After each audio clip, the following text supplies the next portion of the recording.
ได้พ่อใหญ่มีคือคิดฮอดเจ้าแหงแท้ คิดฮอดก็ให้เราแล้วละเอาแล้วคิดฮอดเจ้าได้ไดว่าขึ้นโทษก็เที่ยวมานี่แหละเที่ยวมาเนอะพอเห็นหน้าก็มีแฮงเนาะยันว่าเมื่อใดก็เห็นแต่หน้าอันผู้เก่าเลยยันว่าสิบ่เว้าแต่นายนะบ่เลยว่าเห็นอย่างคนไปหากันเนาะหมักกันได้คันบ่เห็นหน้าเห็นได้จังม่วนเนาะแม่นว้าวคนเฮามันห่างไปก็ห่างเลยเด้เนาะคนเฮาเนาะกันบ่มาก็บ่มาเลยให้ได้ฉันเนาะเห็นต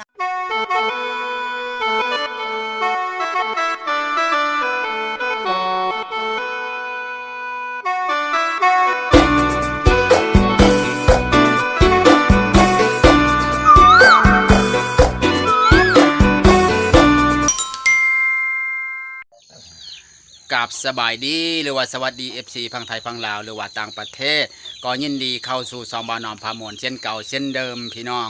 มื้อนี้ก็ตู้มีสิไปหาแม่ใหญ่เหี่ยวพี่น้องเอ้ยเพิ่นคิดฮอดผู้สาวพี่น้องตอนนี้เพิ่นกำลังมัดเผาแฮอยู่พี่น้องเพิ่นว่าสิไปตึกป่ามื้อนี้สิต้มใส่มดแดงคักๆเพิ่นว่าเนาะเจ้ามื้อนี้เฮาต้องตูมีต้องได้เห็นผู้สาวเพิ่นคิดฮอดผู้สาวพี่น้องเอ้ยเพิ่นอยากไปคุยผู้สาวเกี่ยวข้าวเกี่ยวน้ำแล้วผู้สาวก็เลี้ยงงัวเลี้ยงควายอยู่หน้าพี่น้องกับเพิ่นมื้อนี้เฮาต้องไปเบิ่งไปชมนำกันว่าตูมีเพิ่นสิมีคำเว้าคำตอบจังใดกับผู้สาวเนาะถ้าเฮาต้องไปเบิ่งไปชมนำกันพี่น้องถ้าผู้ใดได้เบิ่งได้ชมแล้วก็อย่าลืมกดไลค์กดแชร์หรือว่ากดติดตาม2บ่าวนอมพามวลเช่นเก่าเช่นเดิมเพื่อบ่พลาดในการถ่ายทอดสดหรือว่าอัดคลิปให้พี่น้องเบิ่งคือเก่าคือเดิมพี่น้องตูมีกำลังดังกำลังมาแห้งกับแม่ใหญ่เหี่ยวโอ้ยว่าม่วนพี่น้องแม่ใหญ่เหี่ยวมักนี่โอ้ยว่าตรงพูดตรงคนนี่บ่อ้อมบ่คอมบ่แบบเป็นตาพังเป็นตาม่วนแล้วว่ามักพี่น้องโอ้ยตูมีก็มักพี่น้องโอ้ยพี่น้องไปต้องจับสายชิบแล้วต้องไปถามข่าว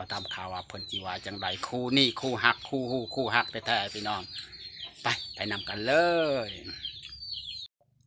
สบายดีโอ้มื้อนี้เป็นอะไรมาแต่ใหญ่งัวแม่นเป็นอะไรไปตัดอ้อยมามื้อนี้ตัดอ้อยอยู่ก็บ่มีเงินแล้วก็ไปบ่ติแล้วเนาะตำยากนี่แหละเจ้ามันบ่มีให้ได้โดยหมู่เพิ่นตัดก็ตัดโดยหมู่เพิ่นไปหากินก็ไปหากินน้ำโดยอยู่ก็ไปตักน้ำตักในไปตำทุกตำยากเขานี่แหละเอาบ่มีให้ได้เป็นอะไรพ่อใหญ่มีคือคิดฮอดเจ้าแหงแท้คิดฮอดก็ให้เราแล้วละเอาแล้วคิดฮอดเจ้าได้ไดว่าขึ้นโทษก็เที่ยวมานี่แหละเที่ยวมาเนอะพอเห็นหน้าก็มีแฮงเนาะยันว่าเมื่อใดก็เห็นแต่หน้าอันผู้เก่าเลยยันว่าสิบ่เว้าแต่นายนะบ่เลยว่าเห็นอย่างคนไปหากันเนาะหมักกันได้คันบ่เห็นหน้าเห็นได้จังม่วนเนาะแม่นว้าวคนเฮามันห่างไปก็ห่างเลยเด้เนาะคนเฮาเนาะกันบ่มาก็บ่มาเลยให้ได้ฉันเนาะเห็นตากันแล้วว่าไปเห็นหน้าเห็นตากันเนาะไว้สิโทรหากันเนาะ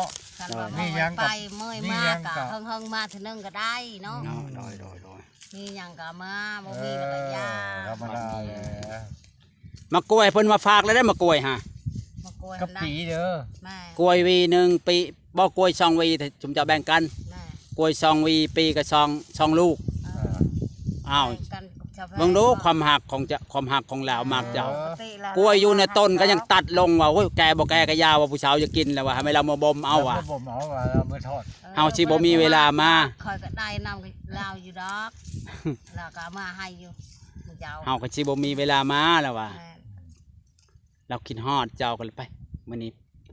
ว่างๆเครียดแล้วเดี๋ยวนี้นะมันบ่ได้จะพูดกบเครียดอยากอึดกันทางนี้บ่ได้มีบ่นะบ่มีกบมีเครียดอึดคือกันบ่มีใครมาขายนะมีแต่เก่าหันมีนักเขาบ่ได้เยื่องบ่คืนเท่านี้ก็เยื่องก็บ่พอบ่มีแล้วว่ะบ่มีช่องชำโตพวกก็ซื้อกินแล้วเถื่อก็มากินน้ำเพื่อนมื้อนี้ก็จะนอนอยู่พี่แล้วมื้อนี้ก็จะนอนอึดคือกันเพิ่นพี่แล้วมื้อนี้มันจะบ่ได้มื้ออึดคือกันเมื่อวานนี้เฮาไปตึกแฮในน้องมีกบตัวนึงว่าต้มทาเพิ่นก็บ่มากินบ่ล่ะต้มบักใหญ่1 2มื้อกินจังหมดต้มทาเพิ่นตูมีฮะเพิ่นบ่มา ป่าหันใดอยู่ ปันใดชนเจ้ากับ ข่อยคันบ่ซื้อแล้วบ่ โอ้ ได้กิน ไก่เติบแล้วตัวนี้ไปหาพายพุ่นแล้วพาย ปังไหม อืม อ๋อก็บ่ด้ ไก่เติบบ่ได้ครับ เนื้อหน้าน่ะบ่ได้มีหนองมีหยังบ่ ดอบ่มี หน้าแบบหน้านู้นเนาะ ไม่ เออ พ่อใหญ่ถามมึงดูตู้พายบ่ได้โทรมาหาบ่ผู้บ่าวเก่าเพิ่นหา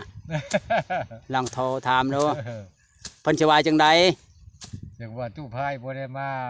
ยือยามทำข่าวบ่ บ่ กัน บ่ ยันว่ายันว่า อย่าพันนะแม่น่ะ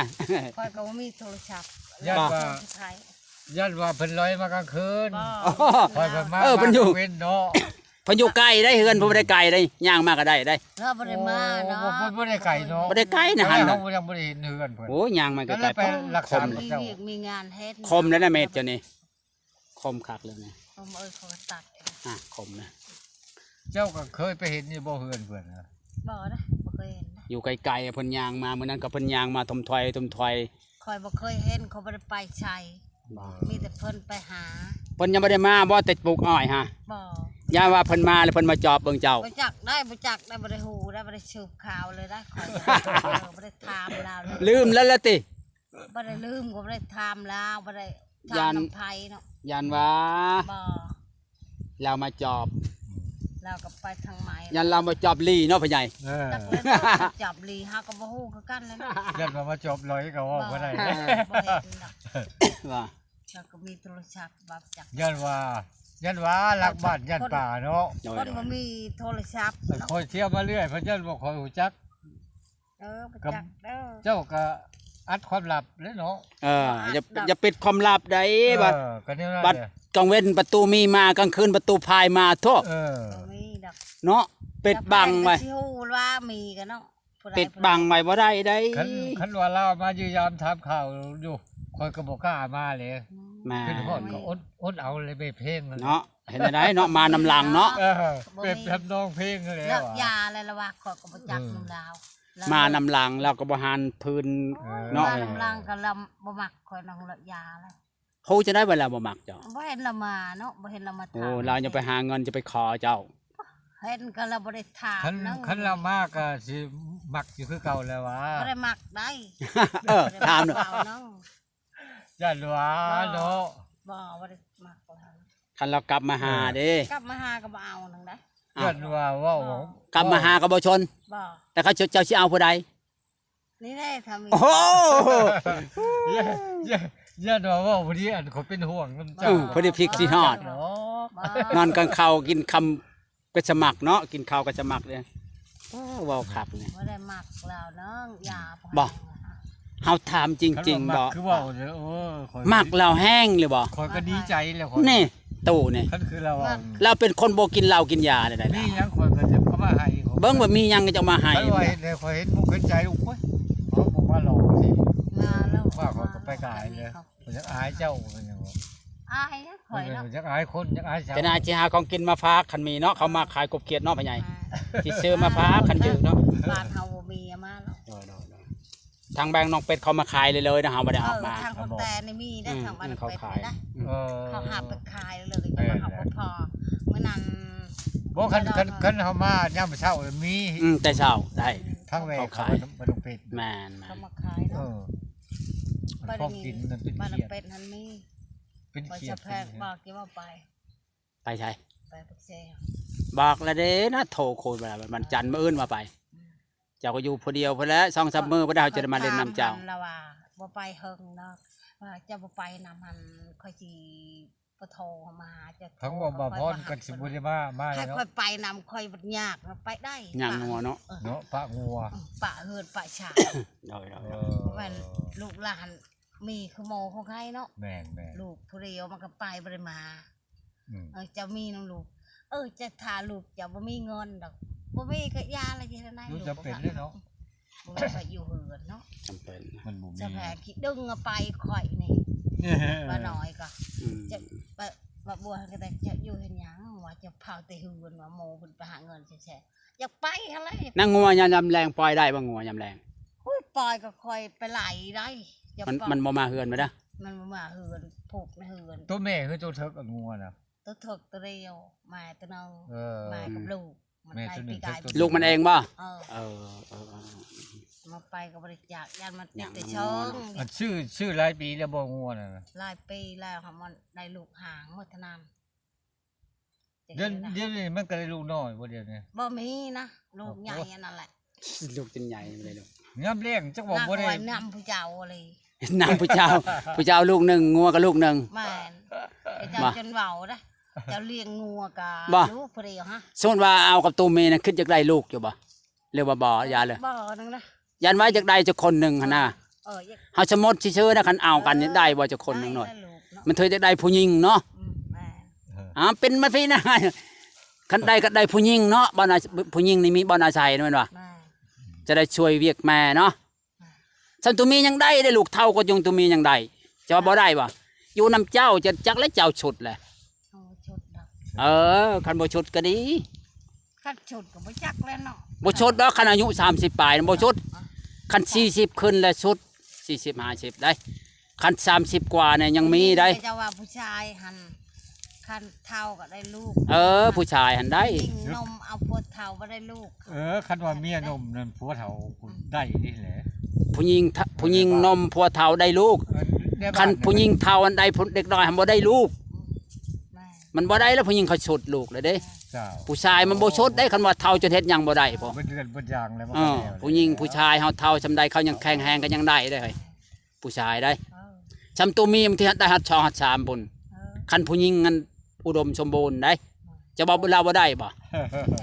โอ้ตัดคำหมด คนบ้านเฮานี่ก็จะว่าคันจะเอาผัวยังได้ลูกเด้อ บ่ ค่อยจอยแต่ข้าก็ค่อยเป็นอันนั้นค่อยเจ็บผัวเลยได้ ค่อยมึกไข่บ่ได้ชักอย่างบ่ได้ชักมีแต่ไปก็ไป ถ้าแต่งงานขึ้นไปจะได้ลูกเนาะสักคนหนึงเนาะ ก็ ก็ได้มีผู้เบังผู้แยงเนาะ เจ้าหันเป็นน้องก็ในบ้านหมดก็จะว่าได้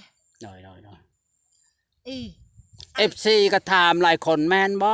ป้าเหี่ยวอายุ30เขาว่า30ปลายอีหลีบ่เขาถามได้ 30ปลายเลยนะ เขาถาม FC ว่า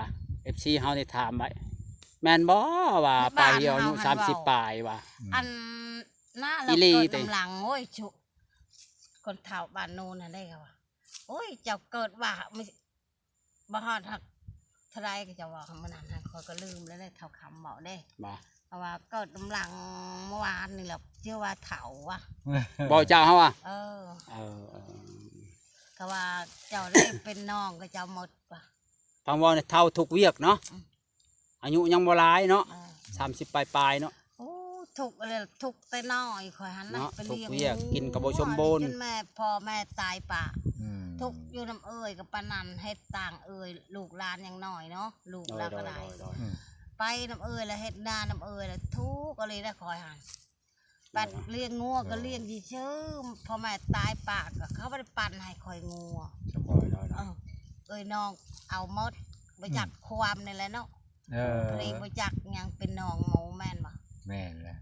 แล้วก็เขาเจ้าเอาหมดไปช่างกับว่าปันให้มันนะเด้อปันให้มันไม่ได้ปันโทษด้วยนี่คอยบจักเนี่ยถามบจักคันคือโมหันบ่เว้าเขาโชเลได้มูลนะคอยหันโมไฮทลายค่ะเอาครับโมไม่ได้ปั่นให้ควายงัวเขาก็ไม่ได้นำมูลผอบมูลแม่เขาได้ได้แต่นานน้อยเดียวเขาเจ้าแห้งลายคอยมันชัวแล้วก็เจ้าทิมจังหวัดทิมเลยเนาะ แม่นความ